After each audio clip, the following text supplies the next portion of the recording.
If you are a BRC certified site, then there's a lot that you need to comply with. You are complying with the BRC standard for food safety, and you're probably complying with your customers' requirements, and you are definitely complying with the legal requirements related to your products. So from a top level point of view, there's a heck of a lot that you need to comply with. In order to make that compliance happen, the site writes all your procedures and all your rules and creates all the forms that you need to fill in. So a lot of people think, oh my goodness, why do we have all these rules, all this red tape? And I'm spending half my day filling in forms.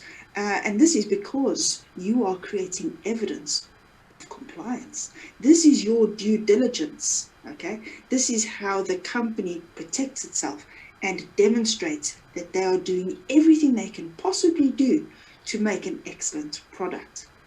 So let's just take a look at BRC. What does it stand for? It used to stand for British Retail Consortium, but that was in the old days.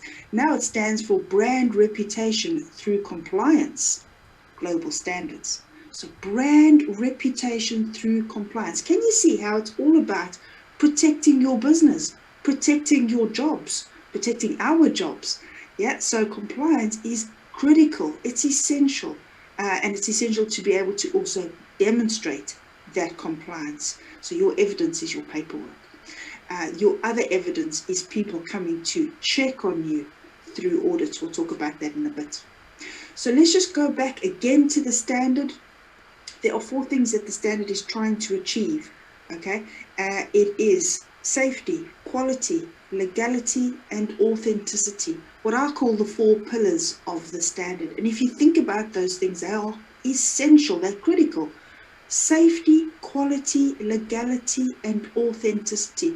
What I really like about the BRC standard is wherever they use that word authenticity, they sometimes interchange that with the word integrity. I love that. If a business has integrity, their products will be authentic. Yeah. And so those 4 things are absolutely essential. And underpinning all of this, underpinning this compliance in order to achieve those 4 excellent values is a good food safety and quality culture.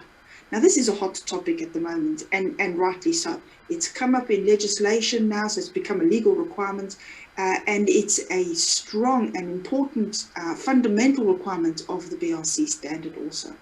So what is a good food safety and quality culture? It's our attitudes and our behaviors. So it's understanding why we do what we do, why we have to demonstrate due diligence and show compliance. It's because we're trying to achieve product excellence, safety, quality, legality, authenticity. Yep. So having that culture and having that attitude is really, really important. The other thing to note is that we need to achieve all of this compliance originally through HACCP. All right, it all starts with HACCP. Now, HACCP is something we'll talk about in a different talk. We'll go into detail in a separate video. But HACCP is where you fundamentally identify your key requirements for making a safe product. And this is also what drives our procedures and the various checks we do on a regular basis. The other thing to note, as I mentioned, that I touched on a little while ago, was the fact that we can formally check on compliance through audits, through internal audits and through external audits. Now, sometimes you'll have the spotlight on you when someone comes and audits you internally. And don't worry, because this is a really positive thing. In actual fact, what that auditor is trying to do is gain evidence of you doing a great job on a regular basis. So that's what they're trying to do. They're trying to say, hey, look how good you are. Yeah, look how good we all are as a team. We're all complying and we're making a fantastic product. So that's what they're trying to do through the internal audits. And if you are an internal auditor, can I just say that your job is so valuable?